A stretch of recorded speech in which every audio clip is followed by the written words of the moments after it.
एक राजकुमार ने जब गुरुकुल में सारी बातें सीख लीं, तो उसने अपनी राजधानी लौटने का फैसला किया। उसने अपने गुरु से अनुमति मांगी। गुरु ने उसे आदेश दिया और कहा, राजकुमार, अब मैं तुम्हें 7 बातें बताने वाला हूँ, अब मेरी बातें ध्यान से सुनो। राजकुमार ने कहा, क्या है वो गुरुदेव? गुरु ने कहा, सुनो, अगर पैसा रहेगा तो पत्नी भी रहेगी, बहन छत के साथ, भाई बिना छत के, शहर में भीड़ भाड़, लड़की में जहर भरा। जागो और हासिल करो या सो जाओ और खो दो। राजकुमार ने इन विचारों को याद किया और गुरु से आशीर्वाद लेकर चला गया। कई दिनों की यात्रा के बाद वो अपने राज्य पहुंचा। वहां पहुंचते ही उसे पता चला कि दुश्मन देश के राजा ने उसके राज्य पर हमला कर दिया है और उसके पिता और साले को जेल में डाल दिया है। अब वहां रहना सुरक्षित नहीं है। ये सोचकर राजकुमार वहां से निकल पड़ा और सोचने लगा कि अपना राज्य कैसे वापस पाए। फिर उसे अपने ससुराल वालों का ख्याल आया। उसकी पत्नी अपने मायके में थी, इसलिए वह अपने ससुराल गया। कई दिनों की यात्रा के बाद वह अपने ससुर के राज्य पहुंचा। उसने कुछ औरतों को कुएं के पास पानी भरते देखा। राजकुमार ने उन औरतों के जरिए अपने ससुर को खबर भिजवाई कि उसका दामाद आ गया है। औरतों ने तुरंत इस बारे में राजा को बता दिया। राजकुमार के ससुर ने पूछा,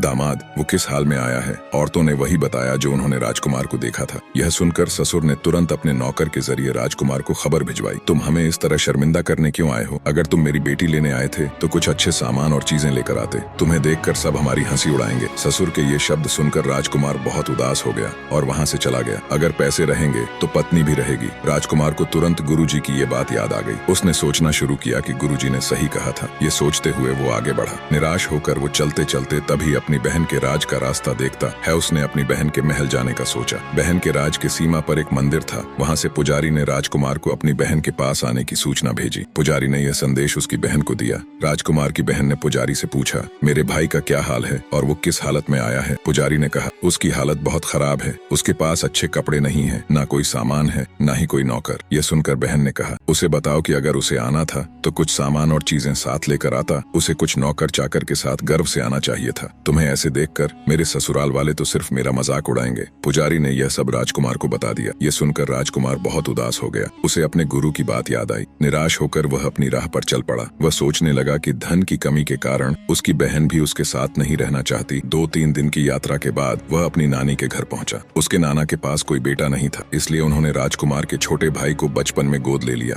था। राजकुमार के मन में अपने भाई के बारे में कई ख्याल आ रहे थे। उसे सोचने लगा कि क्या उसका भाई उसे पहचान पाएगा या नहीं। वो चलते चलते रहा। तभी अचानक कोने में बैठा उसका भाई उसे देखकर पहचान गया। वो तुरंत अपने भाई की तरफ दौड़ा और उसे गले लगा लिया। उसे एक बार भी ये नहीं सोचा कि उसके भाई के कपड़े गंदे या फटे हुए हैं। दोनों की आंखों में खुशी के आंसू आ गए। फिर उसने राजकुमार को महल ले जाकर उसे अच्छे कपड़े और खाने के लिए दिया। फिर उसने राजकुमार से उसकी हालत के बारे में पूछा। राजकुमार ने अपने भाई को सब कुछ बता दिया। सारी बात सुनने के बाद भाई बोला, तू चिंता मत कर, यहाँ जितना चाहे रहो और मैं तब तक हमारे राज्य के दुश्मनों से निपटने की योजना बनाता हूँ। फिर उसने राजकुमार के साथ मिलकर एक योजना बनाई। उसके दिमाग में एक बात आई, छत की बहन, बिना छत का भाई, दोनों बातें सच निकली। एक दिन राजकुमार को शिकार जाने की इच्छा हुई तो उसने अपने भाई से यह इच्छा बताई। भाई ने सैनिकों को राजकुमार के साथ जाने का आदेश दिया। राजकुमार सैनिकों के साथ शिकार पर निकल पड़ा। शिकारी करते समय वो रास्ता भटक गए और राजकुमार सिपाहियों से अलग हो गए और तब सूरज ढलने का समय था। भटकते भटकते वो एक दूसरे राज्य में पहुंच गया। तब तक बहुत अंधेरा हो गया था तो उसने उसी राज्य में रात बिताने का सोचा। उसी राज्य में एक कुम्हार का घर था। उसने वहां रात बिताने के लिए रुकने का फैसला किया। वो रात का खाना खाकर सोने ही वाला था जब उस राज्य के सिपाही आए और कुम्हार के बेटे को उठाने लगे। कुम्हार की पत्नी रोने लगी। राजकुमार ने पूछा, क्या हुआ? ये सिपाही आपके बेटे को क्यों ले जा रहे हैं? कुम्हार की पत्नी बोली, इस राज्य में हर दिन राजा के सैनिक किसी न किसी घर से एक बेटे को लेते हैं और उसे राजकुमारी से शादी कराते हैं, लेकिन वो लड़का सुबह मर जाता है। आज मेरे बेटे की बारी है। अब मैं अपने बेटे को कैसे बचाऊं? राजकुमार बोला, चिंता मत करो माँ, आज मैं तुम्हारे बेटे की जगह जाऊंगा। ये सुनकर कुम्हार की पत्नी ने राजा को रोकने की बहुत कोशिश की और कहा कि आप हमारे मेहमान हैं, हम ऐसा कैसे कर सकते हैं? लेकिन राजकुमार ने उसकी बात नहीं मानी और आखिरकार कुम्हार की पत्नी ने उसकी बात मान ली और वह सैनिकों के साथ निकल पड़ा। मिलने की जगह पहुंचने पर राजकुमार ने राजकुमारी से शादी कर ली। रात के समय पर राजकुमार गद्दे पर बैठ गया। पर राजकुमारी खेलती रही और थोड़ी देर बाद सो गई। लेकिन राजकुमार जागता रहा। उसे अपने गुरु के शब्द याद आए, शहर भीड़ से भरा, लड़की जहर से भरी, जागते रहो और पाओ या सो जाओ और खो दो। वह सतर्क रहा और खतरे का इंतजार करता रहा। फिर उसने कुछ आवाज सुनी। जैसे ही उसने राजकुमारी को देखा वह हैरान रह गया। एक सांप राजकुमारी की नाक से बाहर आ रहा था। राजकुमार सतर्क और तैयार था। जैसे ही सांप बाहर आया वह बहुत बड़ा हो गया और राजकुमार पर कूद पड़ा। राजकुमार तैयार था और उसने सांप को टुकड़ों में काट डाला। अब उसे सब कुछ समझ में आ गया कि लड़के रोज क्यों मरते थे। अगले सुबह सैनिक मृत शरीर उठाने आए। राजकुमार को जिंदा देखकर और राजकुमारी के पलंग के पास सांप को मरा देखकर वे हैरान रह गए और तुरंत यह बात राजा को बताई।